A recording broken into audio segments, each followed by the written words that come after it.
22 heures sur nos ondes, bienvenue à vous dans ce journal.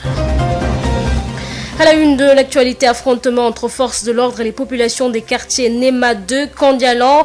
Elles ont investi le boulevard des 54 mètres pour réclamer l'éclairage dans cet axe routier plongé dans le noir le soir avant d'être dispersé par les forces de l'ordre. Et puis, en politique, le comité de pilotage de PASTEF Front Républicain condamne la campagne de collecte de fonds organisée par le leader de PASTEF Ousmane Sonko. D'ailleurs, il compte mettre les moyens nécessaires pour y mettre fin.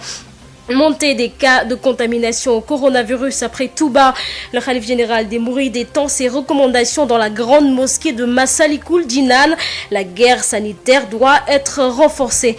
L'actualité nous amènera également au Royaume-Uni. Le Royaume-Uni qui annonce la fermeture de ses frontières aux arrivées de tous les pays d'Amérique du Sud et du Portugal en raison du nouveau variant du virus découvert au Brésil.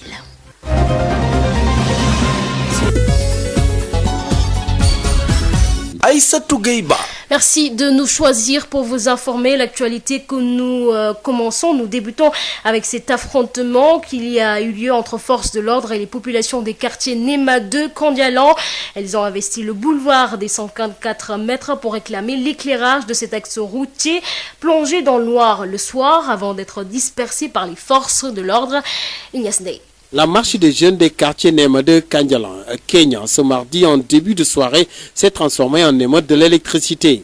Excédé par le manque d'éclairage du boulevard des 54 mètres plongé dans le noir et à l'origine de nombreux cas d'accidents, les populations de ces quartiers de Nema de Kandialan, Kenya, du moins, les jeunes sont sortis massivement en début de soirée ce mardi pour réclamer de l'électricité dans ce grand boulevard de l'intégration communément appelé boulevard des 54 mètres plongé dans le noir tous les soirs.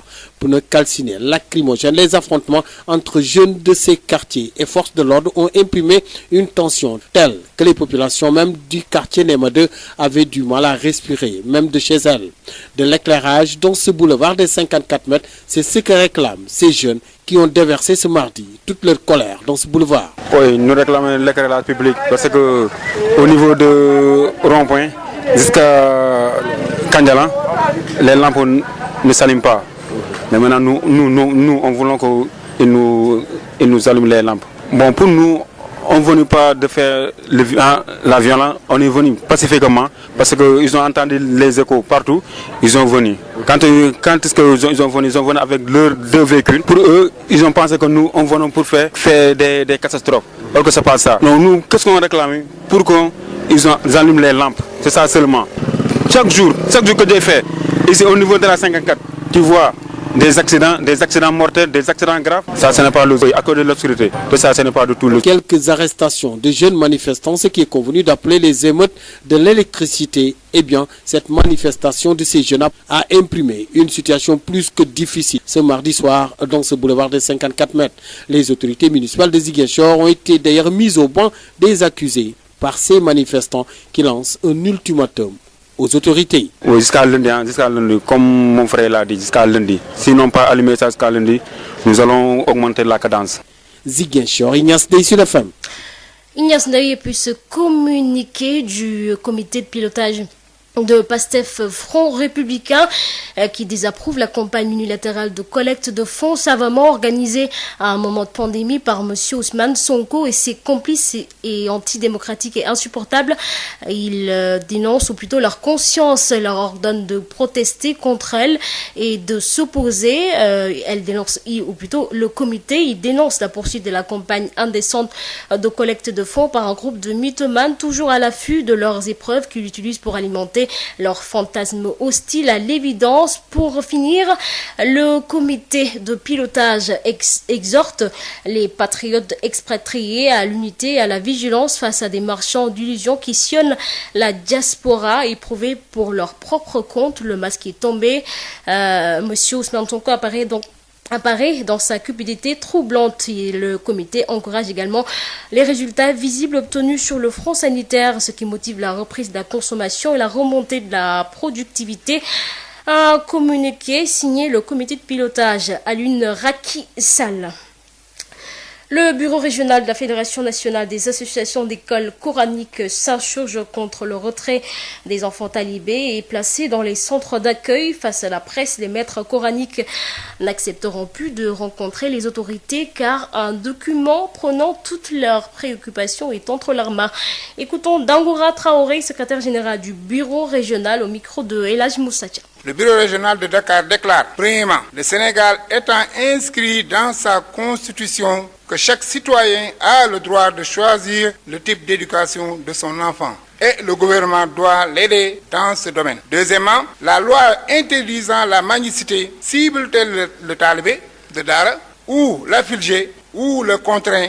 Pourquoi la loi est-elle appliquée uniquement aux talibés de Dara et pas aux autres? Troisièmement, nous n'acceptons pas que nos talibés de Dara soient placés ou hébergés dans les centres d'accueil en raison des actes malveillants et aberrants et qui sont contraires à nos croyants, notre religion et nos coutumes. Depuis la propagation de la pandémie Covid-19, dans la première vague, le gouvernement n'a rien fait pour apporter son soutien aux Dara, surtout aux traditionnels. Mieux, il les a menacés, malmenés, expulsés de façon répulsive et inhumaine. Nous appelons le gouvernement à cesser l'accusation des talibés de Dara comme facteur de propagation de la maladie de Covid-19 vers les populations en ignorant l'encombrement des bus et des marchés. Nous appelons le gouvernement à retirer les mains des organisations non gouvernementales aux affaires des Dara en guise de soutien. Nous déplorons l'échec du gouvernement à mettre en œuvre les propositions de la Fédération sur le document de proposition de solutions préconisées pour la résolution du problème de la mendicité des élèves des écoles coraniques. Nous déplorons l'incorporation du programme d'éducation sexuelle dans le système éducatif national. Il n'est pas nécessaire d'inviter les Serigne Dara au quelconque dialogue tant que le document de proposition de solutions préconisé n'est pas mis en œuvre. Sud FM, l'info, c'est ici. Le représentant du Khalife général des Mourides à Dakar a regretté le relâchement qui a été constaté depuis quelques mois, transmettant le message du Khalife général Macky Faye appelle les fidèles à plus de vigilance en adoptant les gestes barrières et à se conformer aux directives qui ont été données par les autorités sanitaires. Dans l'enceinte de la mosquée Massalikul Jinan, Macky Faye rassure qu'un dispositif de surveillance va être mis en place pour veiller à toutes les recommandations données par le Khalife général des Mourides. Il a fait face cet après-midi. Il a fait face à la presse cet après-midi. Vous avez écouté l'élément sonore en Wolof avec Bira Mandiaye. La propagation de la pandémie toujours en direction Kaolack, où le phénomène y prend de l'ampleur. Les autorités régionales, très inquiètes, ont renforcé la lutte en organisant une caravane de sensibilisation dans les marchés et gares routières. En seulement un mois, la deuxième vague a causé 351 nouvelles contaminations et 24 décès à Ouattiao pour les La propagation du coronavirus à Kaolack inquiète les plus hautes autorités de la région. Cette deuxième vague a pris une vitesse incontrôlable ces derniers jours. Entre le 6 avril 2020 et le 9 décembre, la région de Kaolack a enregistré 285 cas confirmés de Covid-19 et 31 décès. Et entre le 9 décembre et le 12 janvier, soit presque un mois, la région a enregistré 351 nouvelles contaminations, ce qui porte le nombre total de cas de Covid à 636. 24 nouveaux décès sont également dénombrés pour la même période, portant le nombre de décès à 55 dans la région. Ces statistiques ont poussé les autorités à renforcer la lutte pour stopper la pandémie. C'est ainsi que le gouverneur de la région, Alioune Badara Mbengue, accompagné du comité régional de gestion des épidémies, a organisé une caravane dans les différents marchés de Kaolack et gares routières, invitant les populations au respect des gestes barrières que sont le lavage des mains, le port correct du masque, la distanciation physique et la limitation des rassemblements et déplacements dans la mesure du possible. Des milliers de masques lavables ont été également distribués dans les endroits visités. Le gouverneur s'est également rendu à Medina Baye, Léona Niassène, Touba Ndorong, Kassaville et à l'évêché de Kaolack pour échanger avec les guides religieux et les inviter à sensibiliser davantage les talibés et fidèles. Cette caravane de sensibilisation est rendue possible grâce aux bonnes volontés de Kaolack, comme l'ambassadeur itinérant Modou Ndiaye Rahma et le directeur général de la Sénélec, Pape Mademba Bitey, entre autres, qui ont appuyé le comité régional en masque, t-shirt et casquette. Partout où la caravane est passée, des messages invitant au respect. Des gestes barrières ont été diffusés sur la sonorisation. Les volontaires de la Croix-Rouge et les communicateurs traditionnels et Badjanougo ont également joué leur partition. Kaolack pour Sud FM, Awa Thiaw. Awa Thiaw, la fondation Coca-Cola a remis du matériel médical d'une valeur de 60 millions de francs CFA à la Croix-Rouge sénégalaise. Une intervention qui vise à freiner la propagation de la Covid-19 au Sénégal. Ismaël Marcel Colli.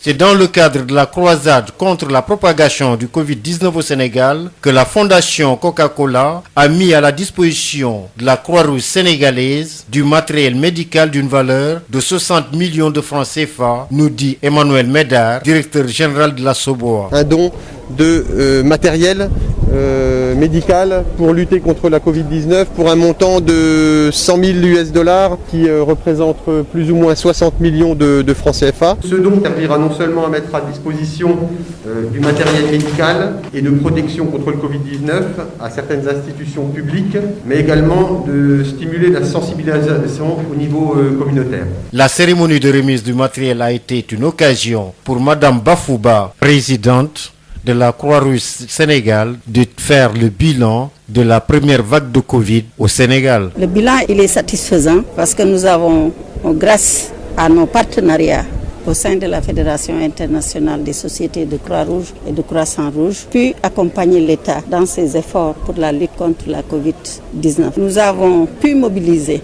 à travers les 45 départements du pays et les 14 régions, 3203 volontaires. Parmi ces volontaires, vous pouvez noter des médecins, des infirmiers, des hygiénistes. Nous avons eu aussi beaucoup d'équipements, de masques, d'équipements de protection individuelle. Nous avons distribué des masques, nous avons distribué du gel alcoolique, nous avons distribué des kits alimentaires. Nous avons pu nous appuyer en compagnie des districts de santé, comme les départements, les régions, ainsi que la communauté, la société civile elle-même. Toutefois, elle exhorte l'État et les citoyens à aider la Croix-Rouge à freiner la propagation du Covid-19 au Sénégal.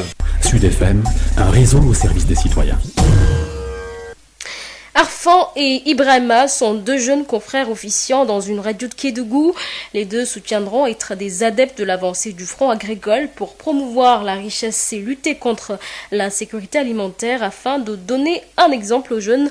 Boubacar Tamba est allé à leur rencontre. Reportage. Arfan Diakité a tenté l'aventure. Je m'appelle d'abord Arfan Diakité, habitant à Nyongolo Samekuta dans la commune de Bandafassi. Oui, j'ai tenté d'aller en Europe, mais ça n'a pas abouti. Ce jeune du Djaha, devenu présentateur vedette du journal en langue malinké de Kédougou FM, a aussi compris que Kédougou a une vocation agricole. J'ai cultivé beaucoup de spéculations pendant la saison des pluies, par exemple le riz, l'arachide et le maïs.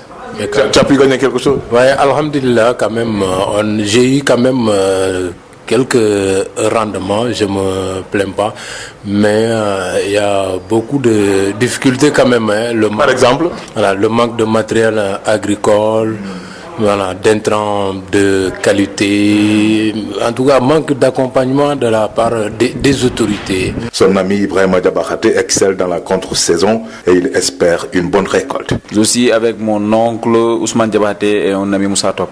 Au bord du fleuve? Au bord du fleuve, oui. Et ça a donné? Ça a donné, oui, tellement nous sommes par exemple par rapport aux choux et aux aubergines, nous sommes sur la phase de production. Vous espérez gagner de l'argent? Oui, on espère gagner de l'argent, beaucoup d'argent même. Tous les deux inviteront leurs camarades jeunes à faire avancer le front agricole et faire ainsi reculer les barrières de l'insécurité alimentaire. Je pense qu'on doit accompagner ces jeunes, les donner les moyens nécessaires pour pratiquer l'agriculture parce que c'est un levier du développement. Nous avons le fleuve qui nous entoure, tout est possible. Boubacar Tamba Kédougou, Sud FM. Sud FM vous transporte partout au Sénégal et dans le monde. Sud International. Le Royaume-Uni, pays d'Europe le plus endeuillé par la pandémie de Covid-19 avec près de 85 000 morts. Le Royaume-Uni annonce ce jeudi 14 janvier la fermeture de ses frontières aux arrivées de tous les pays d'Amérique du Sud et du Portugal en raison du nouveau variant du virus découvert au Brésil. Cette interdiction entrera en vigueur à partir de vendredi. Le ministre des Transports précise qu'elle ne s'appliquera ni aux ressortissants britanniques et irlandais, ni aux personnes résidant au Royaume-Uni. Les routiers portugais transportant des biens essentiels pourront également circuler. Quittons le Royaume-Uni pour aller en Côte d'Ivoire. Côte d'Ivoire, avec les élections législatives attendues, les Ivoiriens iront aux urnes le 6 mars prochain, mais cette fois pour élire leurs députés. La liste des candidats sera connue le 1er février prochain. Quant à la campagne électorale, elle s'ouvre du 26 février au 4 mars 2021. Pour ces élections législatives, l'opposition compte aller en rang serré.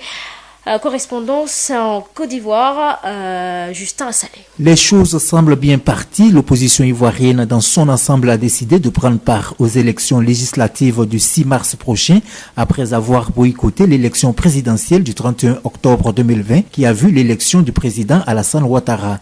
La CEI, la Commission électorale indépendante, annonce ce jeudi la communication des candidatures retenues par le Conseil constitutionnel le 1er février prochain et l'ouverture de la campagne du 26 février au 4 mars 2021. Cette élection est un véritable test pour l'opposition qui a décidé d'aller en rang serré face au RHDP, le parti au pouvoir, afin de constituer un véritable contre-pouvoir. Ce sont au total 255 sièges à pourvoir. La participation de l'opposition à ces élections législatives dénote de la décrispation de la situation politique en Côte d'Ivoire depuis le dialogue politique entamé et dans son discours à la nation le 31 décembre dernier, le président Alassane Ouattara annonçait qu'il rencontrerait le président Henri Konan Bédié vers la mi-janvier. Cette annonce semble se concrétiser car des sources dignes de foi, le président Ouattara et Henri Konan Bédié pourraient se rencontrer ce 15 janvier, mais pour l'heure, le lieu reste secret. L'occasion sera belle pour revenir sur des sujets qui ont meublé récemment les discussions entre le Premier ministre Ahmed Bakayoko et les partis politiques de l'opposition. Justin Assalé, Abidjan pour Sud FM. Merci beaucoup Justin Assalé, direction le Burkina où on parle cette semaine de révolution médicale dans la prise en charge des pathologies cardiaques des enfants. Le centre hospitalier universitaire de Tengandogo à Ouagadougou abrite la première édition de la chirurgie cardiaque officiellement lancée hier par les autorités sanitaires. Sur une projection de 6 interventions, 2 enfants ont déjà été opérés. Suivant ce reportage de Mathieu Somda à Ouagadougou. Une chirurgie à cœur ouvert des médecins du Burkina et de l'association La Chaîne de l'Espoir tentent un coup d'essai et le résultat, c'est un coup de maître bien porté par le président de l'association La Chaîne de l'Espoir, Eric Chisson. C'est un jour très important. Pour la première fois, des enfants sont opérés à cœur ouvert au Burkina. Nous avons déjà opéré 2 enfants. Le petit Isaac aujourd'hui, 5 ans. Opération difficile, c'était une opération indispensable pour la vie de cet enfant. C'est un grand jour, c'est une grande semaine pour le Burkina et pour la médecine du Burkina. Le chef d'orchestre de l'équipe du centre hospitalier universitaire de Tengadogo, le docteur Adama Savadogo, présente le tableau médical des enfants sélectionnés. Nous avons préparé une douzaine d'enfants souffrant de cardiopathie congénitale. C'est essentiellement la communication interauriculaire que nous avons choisi pour débuter nos missions. Mais également, il y a d'autres enfants qui souffrent de pathologies acquises. Donc c'est essentiellement des affections de valves qui seront opérées à la suite des malformations congénitales. La Chaîne de l'Espoir accompagne depuis près de 2 ans le centre hospitalier universitaire de Tengandogo. Ce partenariat axé sur le transfert de compétences est bien apprécié par le secrétaire général du ministère de la Santé, Wilfried Ouedraogo. C'est un pas important, un pas historique. À terme, nous allons travailler pour faire en sorte que régulièrement, au minimum chaque trimestre, que nous puissions organiser ces opérations cœur ouvert, mais également d'autres types d'opérations sur le cœur, et puis faire en sorte que les équipes soient aguerries et pouvoir arriver avec l'appui des partenaires, faire en sorte que ça devienne une pratique qui va dans la routine dans nos structures de santé au niveau du Burkina Faso. La Chaîne de l'Espoir est présente au Burkina depuis 1998. Mathieu Somda depuis Ouagadougou pour Sud FM. Merci beaucoup Mathieu Somda. Voilà, à 22h23, venons-en à la rubrique Info Santé avec Josette Kali. Yotox anti-moustique pour le corps, les vêtements, les rideaux et draps vous protège contre les moustiques chez l'adulte et l'enfant. Val d'Afrique vous offre votre journal de la santé. Bonjour. Don d'une ambulance médicalisée de la commune de Dias grâce à une association des Sénégalais de l'extérieur basée à Pescara en Italie. Un ouf de soulagement selon le médecin chef du district sanitaire de Mbour. Vu la forte densité et la zone accidentogène, la cérémonie de remise s'est tenue à la mairie de Dias en présence de notre correspondant à Mbour, Moustapha Sall. Des Sénégalais de l'extérieur, fils de la commune de Dias, au chevet du district sanitaire de Popenguine, avec un don d'ambulance médicalisée. Mamadou Diop est le président du comité des Sénégalais de Pontedera. Si le don est venu à son heure, parce que nous sommes des Sénégalais vivant en Italie, mais tout ce que nous avons, tout ce que nous voulons est d'apporter quelque chose pour notre pays. Et c'est dans cette lancée que nous avons eu la coopération avec la région Toscane, la commune de Pontedera et la Miséricorde de Terriciola. Oui, le coût devrait être autour de 14 000 €, vu les frais, le déplacement et la valeur de l'ambulance, parce que c'est une ambulance médicalisée, avec tout le matériel qu'il y a dedans. Ça tourne autour de 14 000 €. Un grand ouf de soulagement, selon Biram Simon Ndiaye, médecin chef du district. Vraiment, cette ambulance vient à son heure parce que ça va nous permettre de mieux assurer les évacuations de malades. Ça va permettre à la commune, aux postes qui sont dans la commune de Dias de pouvoir amener à temps au moins les malades pour qu'ils soient pris en charge dans un bref délai. Et ça, c'est extrêmement important. Donc une ambulance dans un dispositif sanitaire, c'est capital. Déjà, avec la nationale numéro 1, c'est un grand ouf de soulagement que de recevoir une ambulance comme ça. Le maire de Dias magnifie ce geste à sa juste valeur, Cheikh Tidiane Diouf. Et je pense qu'aujourd'hui, cette ambulance qui vient à son heure permettra au personnel de santé de mieux faire le travail. Aujourd'hui, nous sommes à notre 3e ambulance avec les Sénégalais de l'extérieur. La première ambulance nous a été offerte par Vanou Sénégal. La 2e ambulance par le district de Popenguine. Et aujourd'hui, nous réceptionnons la 3e ambulance qui nous a été offerte par l'association des Sénégalais de l'extérieur, la Miséricorde. Cette rencontre était l'occasion pour les autorités municipales et médicales d'inviter les populations à respecter les mesures barrières en cette période de coronavirus. Merci de nous avoir écoutés. Rendez-vous demain pour un nouveau numéro de Info Santé. Yotox anti-moustique pour le corps, les vêtements, les rideaux et draps vous protège contre les moustiques chez l'adulte et l'enfant. Val d'Afrique vous a offert votre journal de la santé.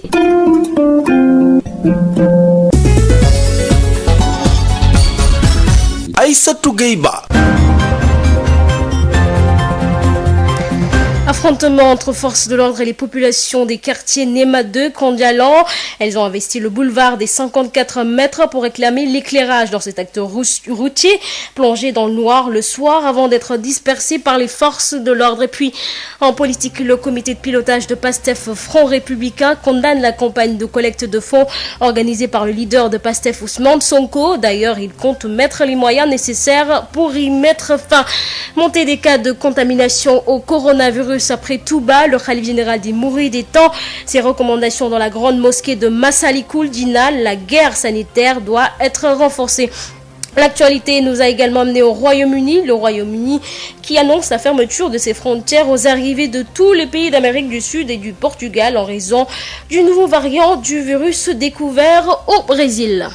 Voilà, c'est la fin de ce journal. Merci de l'avoir suivi. Merci également à Papa Abdoulaye Dieye qui en a assuré la mise en onde. Je vous retrouve à 0h pour le prochain bulletin d'information en français et en wolof. Bien entendu, ne bougez pas, restez sur nos ondes. Dans un instant, votre rubrique Sud Éducation avec Rosalie et Dr Bintou Chersek. Tout juste après, retrouvez l'émission Al Bidaya avec Oustaz Alioune Sall et Serine Bakissila.